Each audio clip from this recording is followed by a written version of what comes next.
नमस्कार साथियों।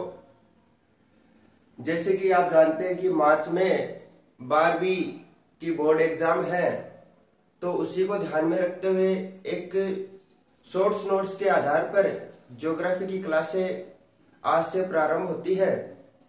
क्योंकि यही जो टाइम होता है ये सबसे बेस्ट होता है कि परीक्षा के एक माह पहले आप पूरा रिवीजन एक साथ में कर सकते हो। तो अधिकतम आपको 15 या 20 क्लासें होंगी, जिसमें से यह है कि पिछली बार जब क्लासें ली गई थी तो उसमें 80% से अबाउ सेम टू सेम प्रश्न छपे थे। तो जो भी विद्यार्थी है जो इस वीडियो को देख रहा है, उससे उन सभी से अपील है कि इस वीडियो को ज़्यादा से ज़्यादा शेयर कीजिए, जिससे और भी विद्यार्थियों को लाभ मिल सके। आज हम ज्योग्राफी की जो किताब है मानव भूगोल के मूल सिद्धांत, उसका जो प्रथम पाठ है मानव भूगोल प्रकृति व विषय क्षेत्र, उसके बारे में चर्चा करेंगे। मानव भूगोल प्रकृति व विषय क्षेत्र। देखो, मानव भूगोल को पढ़ने से पहले हमें यह जानना अति आवश्यक होता है कि भूगोल वास्तव में होती क्या है। तो देखिए, जो भूगोल शब्द है वो लैटिन भाषा के दो शब्दों से मिलकर बना है, जियो और ग्राफोज। इसमें जियो का अर्थ पृथ्वी और ग्राफोज का अर्थ वर्णन करना होता है, यानी संपूर्ण पृथ्वी का वर्णन करना ही क्या है, ज्योग्राफी। संपूर्ण पृथ्वी का वर्णन करना ही क्या है, ज्योग्राफी। अब बात आती है कि ज्योग्राफी का एक तो जनक और एक नामकरण। देखो, इसमें बहुत से बच्चे कंफ्यूज हो जाते हैं जन्म और नामकरण, कि ज्योग्राफी का जनक माना जाता है हिकेटियस को, और नामकरण दिया था इरेटोस्थेनीज।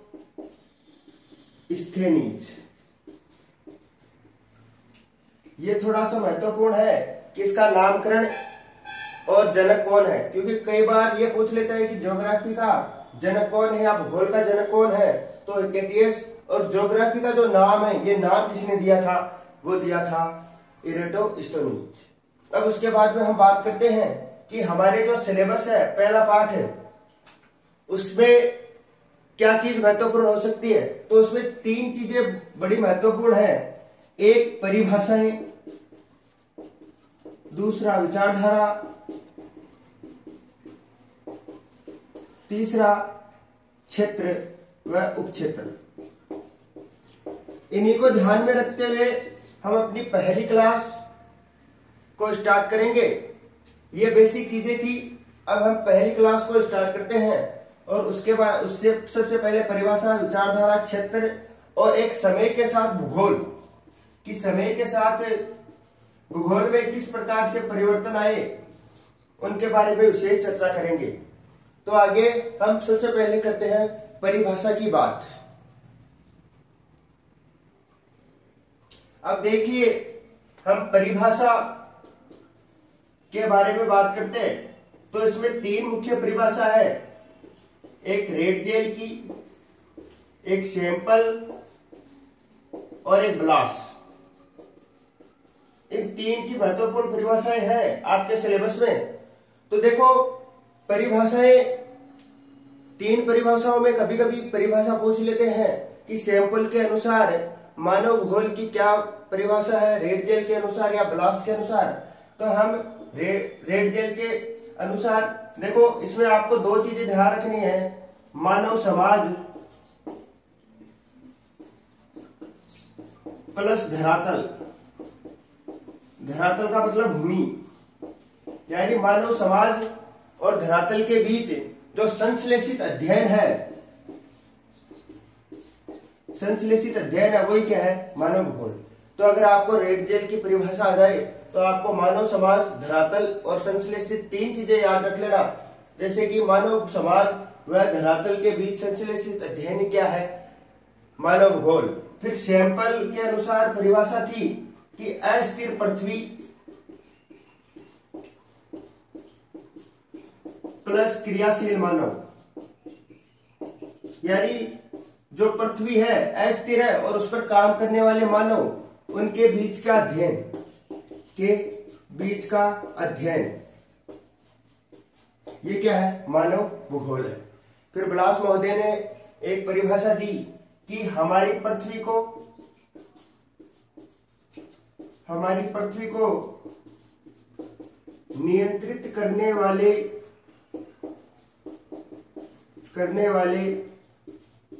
भौतिक नियम, हमारी पृथ्वी को नियंत्रित करने वाले भौतिक नियम ही क्या है?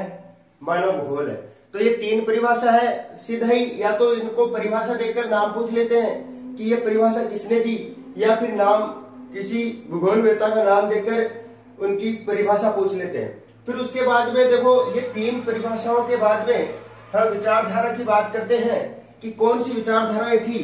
तो देखो, अगर आपको एक विचारधारा याद हो जाएगी, अगर आपको एक भी विचारधारा याद है तो आप तीनों का उत्तर निकाल सकते हो। देखो कैसे, हम विचारधारा के बारे में बात करते हैं।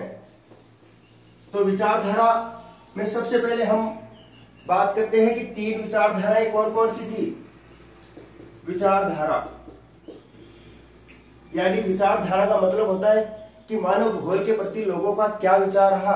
तो इसमें तीन विचारधाराएं महत्वपूर्ण है, एक रेडजेल की, एक ब्लास की और एक ग्रिफिथ टेलर की। ये तीन विचारधाराएं हैं। ये तीन भूगोलवेत्ता, रेडजेल ने नीचेवाद, ब्लास ने संभववाद और ग्रिफिथ टेलर ने नवनिश्चयवाद, इन विचारधाराओं का प्रतिपादन किया था। अगर आपको रेडजेल की विचारधारा याद है तो आप ब्लास और ग्रिफिथ टेलर की विचारधाराओं का आराम से हल निकाल सकते हो। देखो, इसमें आपको ये याद रखना है कि मानव प्रकृति का दास है, वह अपनी इच्छा के अनुसार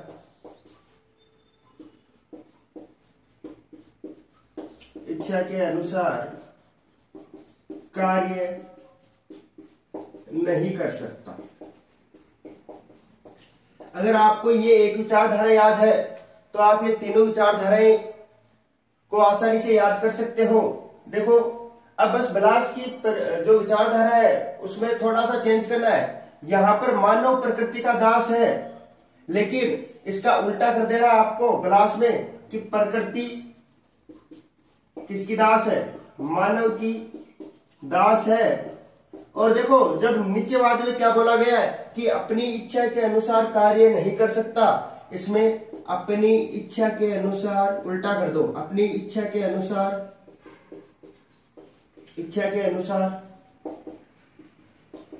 कार्य कर सकता है।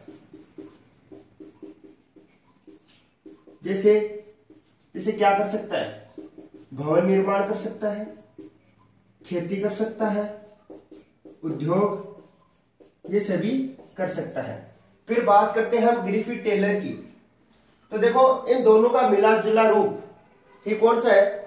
ग्रिफिथ टेलर की नवनिश्चयवाद। बस इन दोनों के आगे ना ही लगाना है, ना ही लगाते ही ये किसकी परिभाषा हो जाएगी? नवनिश्चयवाद की विचारधारा जो ग्रिफिथ टेलर ने दी थी। इसमें ये लिखना है, ना ही प्रकृति मानव की दास है,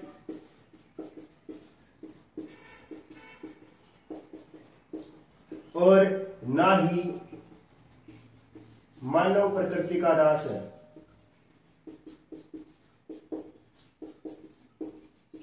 इतना लिखने के बाद इसमें आप ये लिखना, दोनों एक दूसरे का सहयोग कर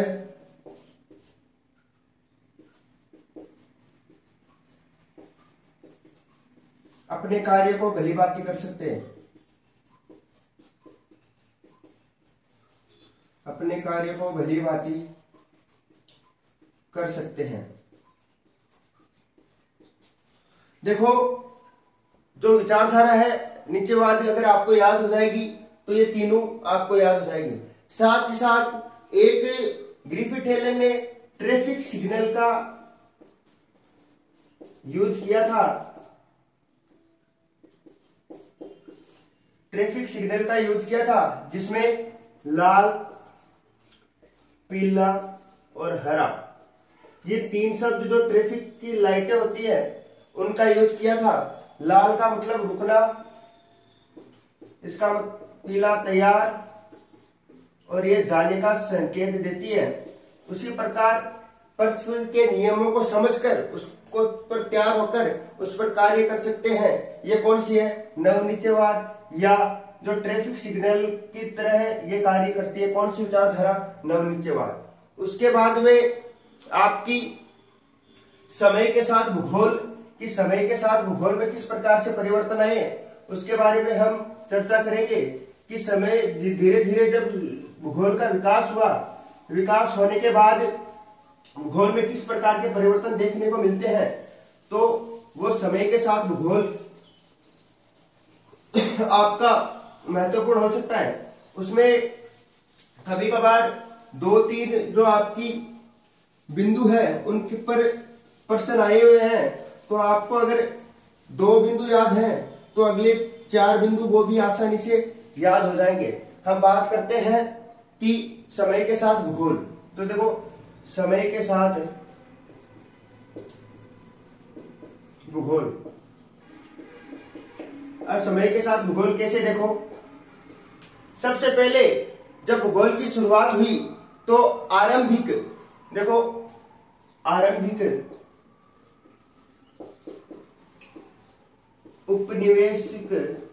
उपनिवेशक युग, यानी ये शुरुआत का समय था।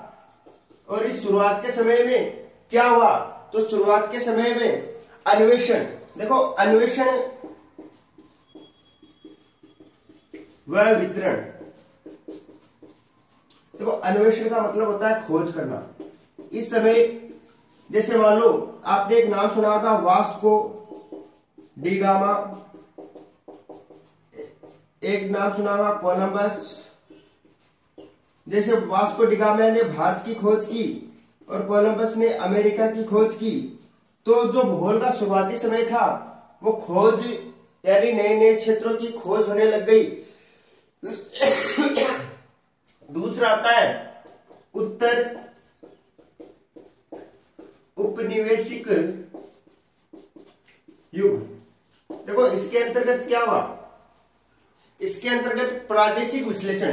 जब मान लो भारत है, ये भारत है, और भारत की खोज होने के बाद में दूसरा आया उत्तर उपनिवेशिक युग। इसमें प्रादेशिक विश्लेषण, यानी जैसे मान लो प्रदेश, जैसे मान लो राजस्थान है, हरियाणा है, एमपी है, यूपी है, इन सभी प्रदेशों का अध्ययन किया गया, इनके बारे में और जाना गया। फिर तीसरी आती है, तीसरा आपका था अंतरयुद्ध की अवधि 1930 का दशक, अंतर युद्ध की अवधि 1930 का दशक। देखो इसमें क्या हुआ, क्षेत्रीय विभेदन, क्षेत्रीय विभेदन। इसका तात्पर्य यह होता है कि क्षेत्रों, जैसे मान लो राजस्थान, अब राजस्थान के अंदर अलग अलग क्षेत्र है, जैसे जयपुर, सीकर, चूरू, झुंझुनू, इन सभी क्षेत्रों का अध्ययन किया गया।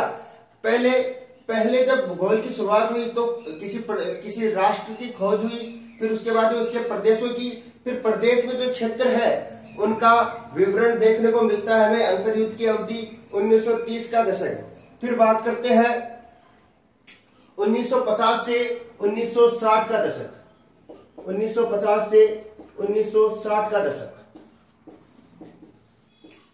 देखो इसके अंतर्गत क्या हुआ, इसके अंतर्गत स्थानीय संगठन, आपको ये नाम याद रखने हैं, स्थानीय संगठन। स्थानीय संगठन का मतलब ये होता है कि इस समय कंप्यूटर का विकास हो गया, और कंप्यूटर का विकास होने के बाद जो मानचित्र बड़े पैमाने पर हुआ करते थे वो अब छोटे पैमाने पर होने लग गए। फिर पांचवी आती है 1975 का दशक, और 1975 के दशक में आपको तीन चीजें, ये देखो सबसे महत्वपूर्ण, इसको इंपोर्टेंट कर लेना क्योंकि सबसे ज्यादा प्रश्न इसी में पूछे जाते हैं। 1975 का जो दशक था, या फिर उसको आप 1970 का दशक भी बोल सकते हो, और इसमें ऐसे आ सकता है 1970 के दशक में, तो 1970 के दशक में आमूलवादी, व्यवहारवादी और मानवतावादी, ये 3 विचारधाराओं का उदय हुआ। और अंतिम थी 1990 का दशक, और 1990 के दशक में भूगोल का उत्तराधुनिक काल। इस समय भूगोल का पूर्ण रूप बढ़ गया था। तो सबसे पहले आरंभिक उपनिवेशिक युग, जिसमें अन्वेषण व वितरण हुआ, यानी नए नए देशों की खोज हुई। फिर उत्तर उपनिवेशिक युग में प्रादेशिक यानी प्रदेशों का विश्लेषण हुआ। अंतर्युद्ध की अवधि 1930 का दशक, क्षेत्रीय विभेदन। 1950 से 1960 में स्थानीय संगठन यानी कंप्यूटर का आविष्कार, जो बड़े मानचित्र हुआ करते थे उनको अब छोटे रूप में दर्शाया जाने लगा।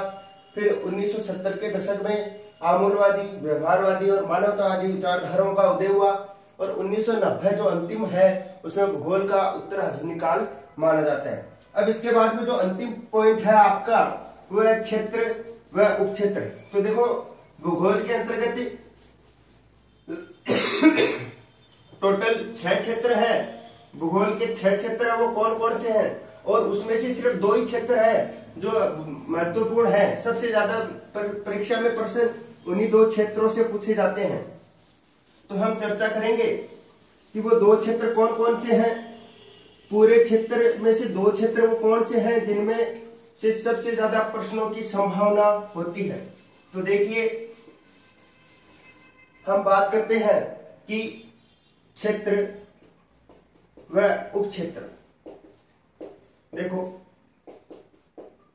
टोटल 6 क्षेत्र हैं, इनमें 2 ही क्षेत्र महत्वपूर्ण है, बाकी का सिर्फ आपको नाम याद रखना है।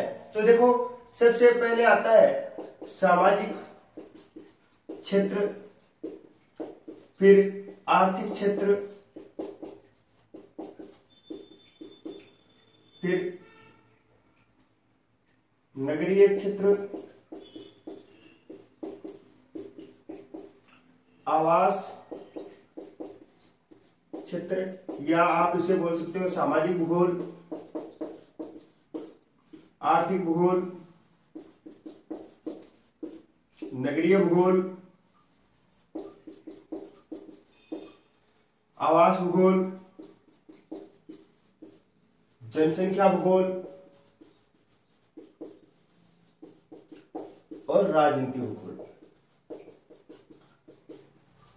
भूगोल। अब देखो, हम बात करते हैं कि इनमें से जो कौन से क्षेत्र है। देखो, सामाजिक भूगोल के क्षेत्र के अंतर्गत कौन कौन से उपक्षेत्र आते हैं। तो देखो, हमें इनमें से सबसे ज्यादा प्रश्न किसमें से पूछे जाते हैं? सामाजिक भूगोल और आर्थिक भूगोल में। तो देखो, सामाजिक भूगोल में व्यवहारवादी भूगोल,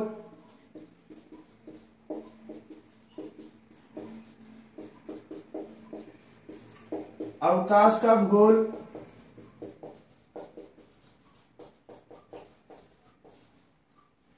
यानी ये क्षेत्र आपको याद भी करने हैं कि इन दोनों में से कौन से प्रश्न आ सकते हैं। जैसे व्यवहारवादी भूगोल हो गया, अवकाश का भूगोल, लिंग भूगोल,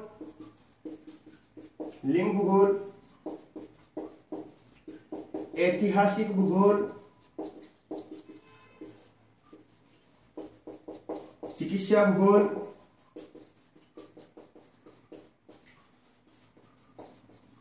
ये सब क्या है? सामाजिक भूगोल के उपक्षेत्र है। फिर हम बात करते हैं आर्थिक भूगोल के उपक्षेत्र की। तो आर्थिक भूगोल में जैसे संसाधन भूगोल, कृषि भूगोल, व्यापार भूगोल, फिर पर्यटन भूगोल,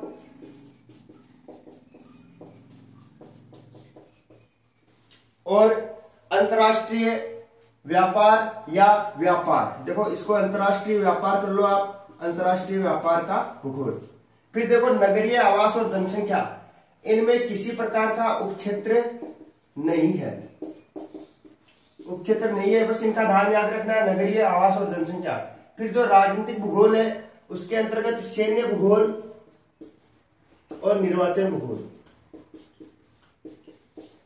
निर्वाचन भूगोल ये सब क्या है, इसके उपक्षेत्र। देखो सामाजिक भूगोल के अंतर्गत व्यवहारवादी भूगोल, अवकाश भूगोल, लिंग भूगोल, ऐतिहासिक भूगोल और चिकित्सा भूगोल और एक और सामाजिक कल्याण का भूगोल। सामाजिक कल्याण का भूगोल ये इसके अंतर्गत आएंगे।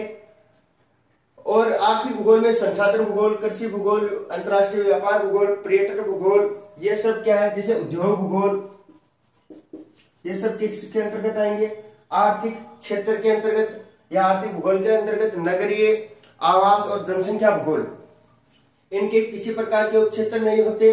और राजनीतिक भूगोल यानी सैन्य मतलब सेना से संबंधित, और निर्वाचन मतलब मतगणना से संबंधित, मतदान से संबंधित जो क्षेत्र आएंगे वो किसके आएंगे, राजनीतिक भूगोल के। अगर आपको मान लो परीक्षा में 1 नंबर का प्रश्न पूछा जाए कि सामाजिक निम्नलिखित में से सामाजिक भूगोल के उपक्षेत्र नहीं है, मान लो ये 3 दे दिया, अवकाश का भूगोल, लिंग भूगोल और ऐतिहासिक भूगोल, और 1 दे दिया उद्योग भूगोल, तो इसके अंतर्गत आपको बताना पड़ेगा कि कौन सा है, नहीं है। ठीक है, आर्थिक भूगोल, नगरीय भूगोल, जनसंख्या भूगोल, आवास भूगोल और राजनीतिक भूगोल ये क्षेत्र है।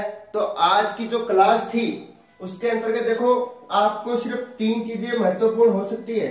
जो एक तो परिभाषा, आपको परिभाषा तो याद होनी चाहिए कि परिभाषा, हम आज दोबारा से रिपीट कर देता हूं मैं। रेड जेल के अनुसार परिभाषा ये थी कि मानव धरातल, मानव समाज और धरातल के बीच जो संश्लेषित अध्ययन है वो क्या है, मानव भूगोल। कुमारी सेम्पन ने क्या कहा, कुमारी सेम्पन ने कहा अस्थिर पृथ्वी और क्रियाशील मानव के बीच जो अध्ययन है वही क्या है, मानव भूगोल। और ब्लास महोदय ने क्या कहा कि हमारी पृथ्वी को नियंत्रित करने वाले भौतिक नियम क्या है, मानव भूगोल है। फिर उसके बाद में विचारधारा, विचारधारा और विचारधारा के अंतर्गत 3 विचारधाराएं थी, निश्चयवाद, नवनिश्चयवाद और संभववाद। अगर आपको निश्चयवाद की विचारधारा याद है तो संभववाद और नवनिश्चयवाद की भी याद हो जाएगी। निश्चयवाद का जो प्रतिपादक थे वो रेड जेल थे, और उन्होंने क्या कहा, उन्होंने कहा कि प्रकृति है वो मानव की दास है, वह अपनी इच्छा के अनुसार, निश्चयवाद में यह कहा गया कि जो मानव है वो प्रकृति का दास है, वह अपनी इच्छा के अनुसार कार्य नहीं कर सकता। और संभववाद में इसका उल्टा कर देना है कि जो प्रकृति है वो मानव की दास है, वह अपनी इच्छा के अनुसार कार्य कर सकता है। और नवनिश्चयवाद में ना ही लगाते ही नवनिश्चयवाद की हो जाती है कि ना ही मानव प्रकृति का दास है, ना ही प्रकृति मानव की दास है, वह प्रकृति के नियमों को समझकर उस पर कार्य कर सकता है। फिर अंतिम आता है क्षेत्र व उपक्षेत्र। ये 3 चीजें, परिभाषा, विचारधारा